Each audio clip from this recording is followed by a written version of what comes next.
الحمد لله رب العالمين والصلاة والسلام على رسوله الأمين وعلى آله وصحبه أجمعين ومن تبعه بإحسان إلى يوم الدين أما بعد أعوذ بالله من الشيطان الرجيم وما أنزل على الملكين ببابل هاروت وماروت وما يعلمان من أحد حتى يقولا إنما نحن فتنة فلا تكفر فيتعلمون منهما ما يفرقون به بين المرء وزوجه. برادران اسلام، کل ہم لوگوں نے سورہ بقرہ کی اس آیت کریمہ کی تفسیر پڑھی تھی، جس میں یہود کی آپس میں ایک دوسرے کے ساتھ بدخواہی، جادو سیکھنا، جادو کرنا، یہ ہم نے سنا تھا. اس آیت کریمہ میں ایک شہر کا نام آیا، بابل، کہ ہاروت اور ماروت بابل شہر میں اتارے گئے تھے، بھیجے گئے تھے. تو میں مناسب سمجھتا ہوں کہ اس بابل شہر کا مختصر تعارف آپ کے سامنے رکھوں، جس کی تحقیق ڈاکٹر ضیاء الرحمن اعظمی نے کی ہے. اسی تحقیق کو مد نظر رکھ کر میں اس شہر کے بارے میں کچھ تعارف رکھنا چاہتا ہوں کہ بابل شہر کے بارے میں کیا تاریخ ہے، اس کی کیا ہسٹری ہے.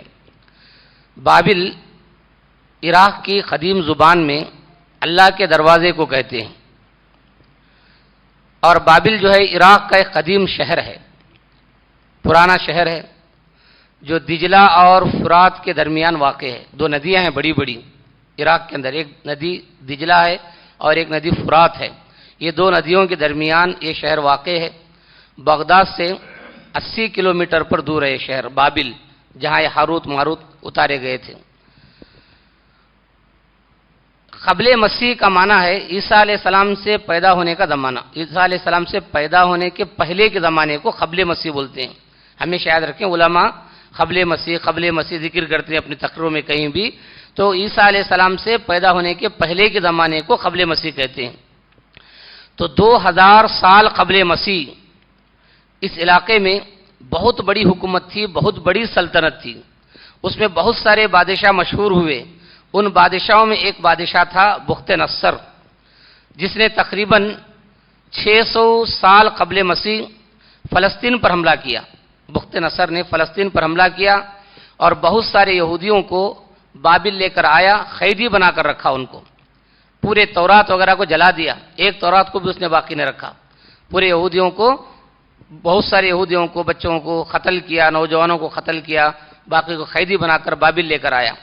یہاں بابل آنے کے بعد قیدی بن کر جو بابل آئے یہودی، وہ ہر طرح کی برائی میں پڑ گئے. اپنے مذہب کو بھول گئے، جو مذہب تھا ان کا اسلام، اس اسلام کو بھول گئے، برائیوں میں پڑ گئے، اللہ کے نافرمان بن گئے.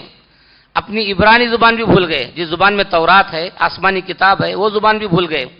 کچھ علماء تھے جو عبرانی زبان جانتے تھے، اس وقت بھی سب بھول گئے تھے، لیکن کچھ علماء جو ہے عبرانی زبان کا علم رکھتے تھے. یہودیوں کو دوبارہ اللہ کی طرف واپس لانے کے لیے، وہ اللہ کو بھول گئے تھے، اسلام کو بھول گئے تھے، تورات کو بھول گئے تھے. دوبارہ اللہ تعالیٰ کی راہ پر، راستے پر لانے کے لیے اللہ تعالیٰ نے بہت سارے انبیاء اکرام کو بھیجا، بہت سارے انبیاء اکرام کو بھیجا ان کو دوبارہ اصلاح کے لیے، سدھارنے کے لیے. ان انبیاء میں سب سے مشہور دانیال علیہ السلام ہے.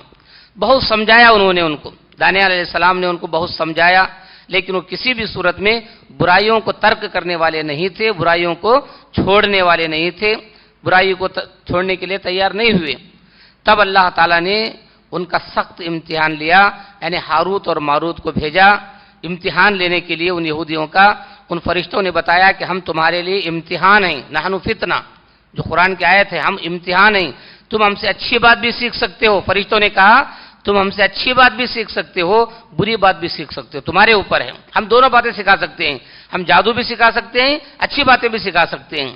لیکن یہودیوں نے اچھی بات کے بجائے بری باتوں کو سیکھا. فرشتوں سے کیا سیکھا؟ بری بات، یعنی جادو کو سیکھا. جادو کو سیکھا، میاں بیوی میں جو جدائی ڈالنے کے لیے جادو ٹونا سیکھنے لگے. اس طرح اس برائی میں مبتلا ہو گئے جس برائی سے اللہ ان کو روکنا چاہتا تھا. مسلمان کیا ہوتا ہے؟ ایک دوسرے کا خیر خواہ ہوتا ہے، ایک دوسرے کی بھلائی چاہتا ہے. وہ زمانے کے مسلمان یہودی تھے، تو اللہ یہی چاہتا تھا کہ ایک دوسرے کی بھلائی کریں، لیکن وہ ایک دوسرے کی برائی کرنے لگے. جادو کیا ہے؟ برائی ہے. ایک دوسرے کی برائی ہے، جادو ٹونا ایک دوسرے کی برائی ہے. اب راستے پر لوگ انڈے وغیرہ ڈالتے ہیں، کیا ہے؟ برائی ہے. ان کے گھر کی بلا آپ پر آئے، وہ بیمار کیا چاہتا ہے، ان کے گھر میں کوئی بیمار ہے تو آپ اس پر گزریں گے تو وہ بیماری آپ پر آئے. تو یہ سب لوگ خیر خواہ نہیں ہوتے، سماج کے دشمن ہیں یہ لوگ جو اپنے گھر کی بلاؤں کو دوسروں پر ڈالنا چاہتے ہیں. ایک مثال دے رہا ہوں. تو جادو ٹونا ویسے ہی ہے کہ اس میں جو ہے انسان برائی چاہتا ہے، بھلائی نہیں چاہتا جادو ٹونے کے اندر.